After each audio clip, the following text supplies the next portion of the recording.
Hello guys, this is me Nadia from Nadia Ribbon Blogs. আজকে আমি দেশি মুরগির ঝোল রান্না করে দেখাবো।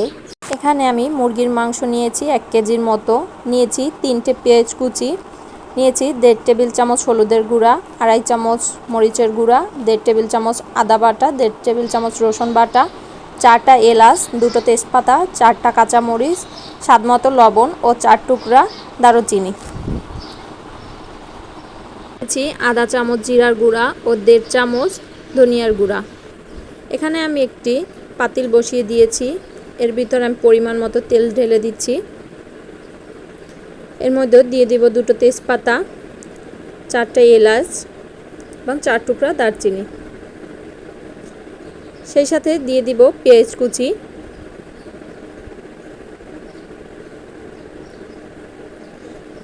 এখন এটিকে একটি হাতার সাহায্যে নেড়ে মিশিয়ে নিব ভালো করে।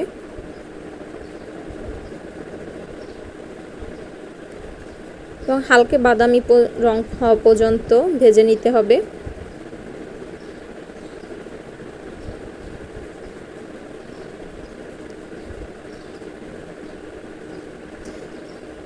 দেখতেই পাচ্ছেন হালকা বাদামি রঙের হয়ে গিয়েছে। এখন আমি এর ভিতরে দিয়ে দিচ্ছি আদা রসুন বাটা।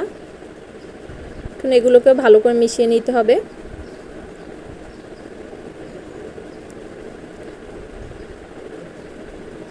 এটিকে ভালো করে মিশাতে হবে যাতে এর কাঁচা গন্ধটা না আসে।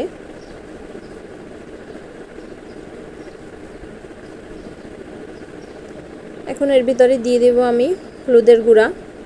সবসময় আপনারা খেয়াল করবেন যাই রান্না করুন না কেন তার ভিতরে আগে হলুদের গুঁড়োটা একটু ভালো করে কষিয়ে নেবেন, তাহলে রান্নার কালারটা আসলে অনেক সুন্দর আসে।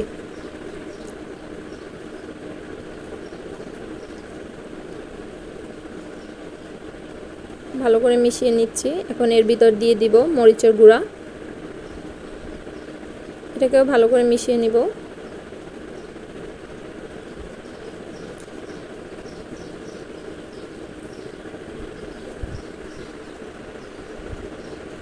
ভালো করে নাড়তে হবে এ পর্যায়ে যাতে নিচে লেগে না যায়।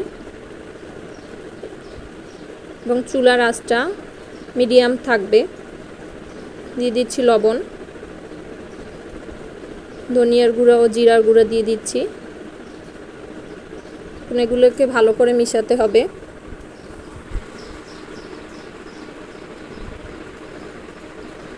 এখানে আমি সামান্য পরিমাণ পানি দিয়ে দিয়েছি এটি কষানোর জন্য।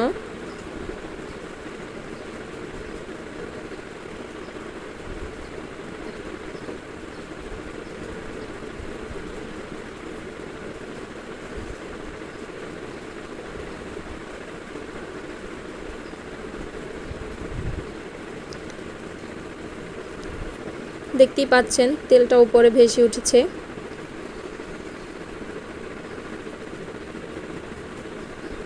এখন এর ভিতরে আমি মুরগির মাংসগুলো দিয়ে দিব এবং ভালো করে নেড়ে মিশিয়ে নিব।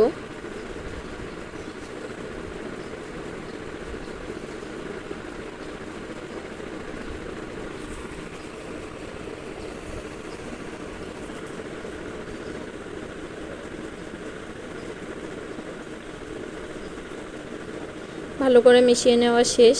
এখন আমি ঢাকনা দিয়ে এটিকে 5 মিনিট ভালো করে কষিয়ে নিব। ফিরে আসলাম 5 মিনিট পর। পর্যায়ে আমি 3টে আলু কেটে ধুয়ে রেখেছিলাম, ওগুলোকে মিক্স করে নিব।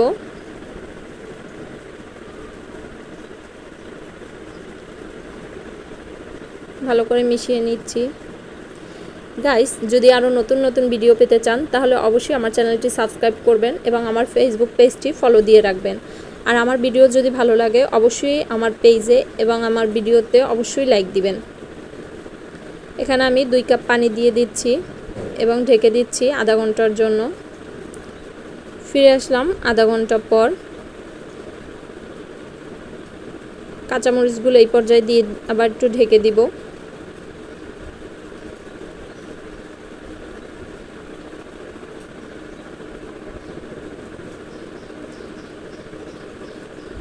গাইস, আমার রান্না শেষ, এবার পরিবেশন করার পালা। পরিবেশন করা হয়ে গিয়েছে। এটি রান্না করে আপনারা অবশ্যই কমেন্টে আপনাদের মতামত জানাবেন। Thanks for watching my video. Please subscribe my channel for more new videos.